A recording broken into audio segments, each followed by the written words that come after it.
G'day YouTube, how the heck are we doing? It is Foul Play here. We're back for the second match of this modern league.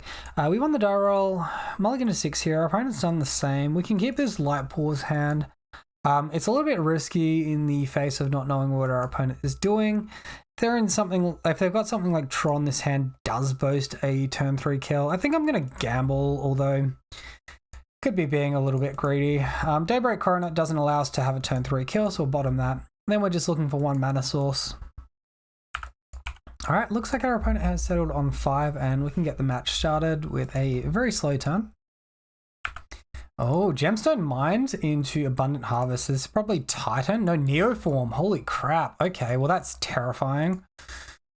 Hopefully with that land source and kill our opponent on turn 3, because I do not want to get comboed out by this deck. Oh no, opponent's going for the Summoner's Pact, Allosaurus Rider. That's frustrating, man. There's the Allosaurus Rider, exiling Eldritch Evolution, turn Timber. Neoform gets Gristlebrand. They're going to try and combo here.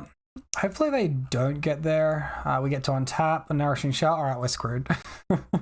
Enjoy this very quick match. What is going on? There are a lot of combo decks here at the minute. We are aversing Chunky Worm. Alright, so it's another Nourishing Shell up to 28. Mox Amber, yeah, that's pretty decent. Another Mox. Interesting, they're floating black mana here. Are they going to give this haste somehow? Endurance? Sure. Alright, so they shuffled their own library back with that Endurance, and it looks like the Endurance itself got stacked into the graveyard, so that got shuffled back too. Alright, another Nourishing Shell. It could be, actually, I think our opponent might be doing Tendrils of Agony and like storming us out here. Endurance, yep. It's a shame we don't have that graveyard hate, that would have been pretty good. Alright, so another Endurance off of the Summoner's Pact there. Gristlebrand drawing 7.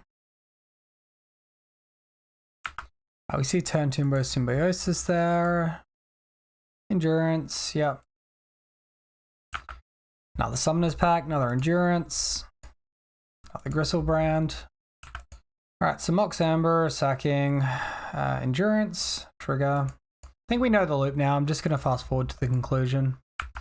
Okay, here we are. Bitter Ordeal. Search target player's library for a card, then exile it with Gravestorm. If you cast this card, copy it for each permanent put into a graveyard this turn. You may choose new copies for that target. So they're going to mill us out. That's the way they're going to win.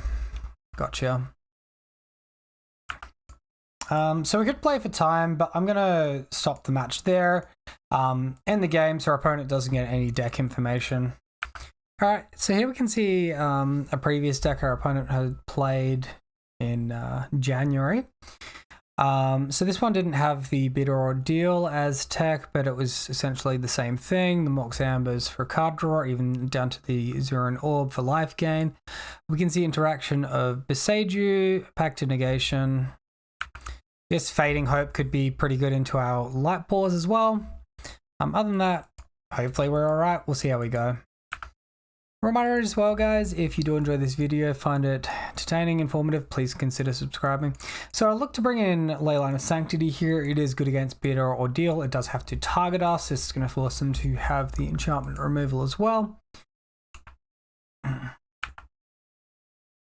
We could look to maybe Solitude one of their creatures in response to a spell, I think. Yeah. Neoform as an additional cost to cast a spell, sack a creature.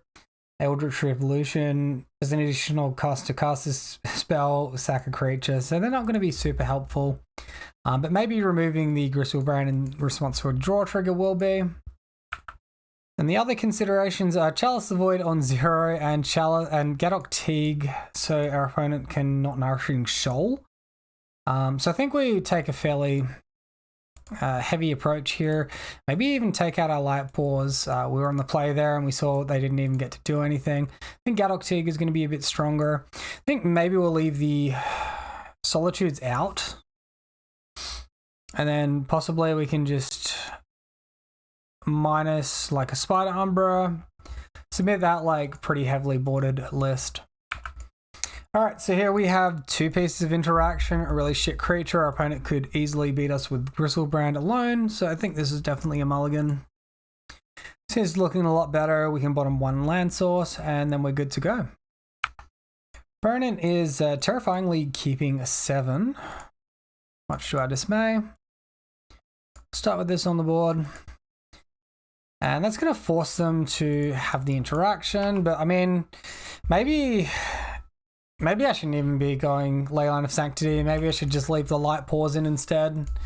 Because if they get to the stage where they combo off, they're going to find their like Besieges anyway and just like blow her board. That's only going to cost them 1 mana. Serum Vision's 1 top, 1 bottom. Dried Arbor, just about the worst draw in the deck. Still, we can apply a little bit of pressure here, and hopefully our opponent stumbles, is like going for a turn 3 kill instead of a turn 2 kill. Who knows? Alright, well, they're going straight for it. Allosaurus Rider, 7 cards, Neobrand. I mean, yeah, Neoform. Straight into the Gristlebrand. It's possible that they like just fluff here. Oh, they're just holding up the creature. Of course, we draw about the next worst card we could find in the deck, which is Slippery Bogle. So I guess we play a guy, and there's not much attacking to be had. Our opponent's got an 8-power Gristlebrand. Going to be going up to 22 on the attack, and, you know, at that point, they're not super likely to break during the combo, but they might just try to beat us down with the Gristlebrand.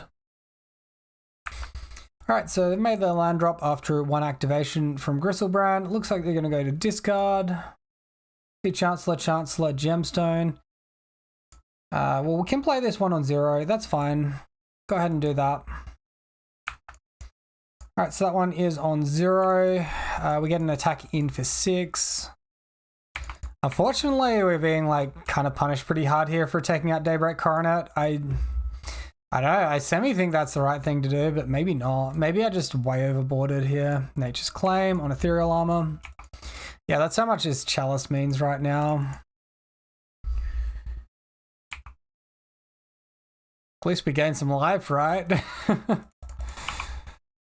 Life really means nothing.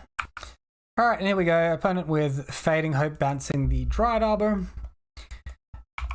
Yeah, I mean, we're pretty stuffed at this point. Gristlebrand attacking in. Did we decided not to bring in the Solitudes. I guess, no, we did. We did not. There they are. Alright. I think we're pretty screwed at this point. Alright, Besieges on our Chalice. You can see Chalice is putting up that like really hefty fight right there. Nourishing Shul as well. And Gristlebrand active. Alright, a few extra spells later and a couple of Allosaurus Riders, 1 activation. We go to our draw step and it's no good. So we're going to concede this match here. Yeah, I mean, we got absolutely smacked by a combo deck. There shouldn't be any huge surprises there. The fact that they're boarding Fading Hope is probably bad for us because our best answers to their deck, probably Light Paws Racing and Gadok Teague stopping the Nourishing Shoal. So that's pretty bad news for us. Additional to this, our opponent didn't have it in their previous list, but they also had a Nature's Claim that came out at some point here, interacting with us, and I guess that was maybe for some of these Veil of Summer slots or the Leyline of Sanctity slots. But yeah, let me know how you would have sideboarded it in the comments section below. I'm pretty sure I did it wrong, and comments are good for the YouTube algorithm. Until next time, guys, have a wonderful day, and I'll see you then.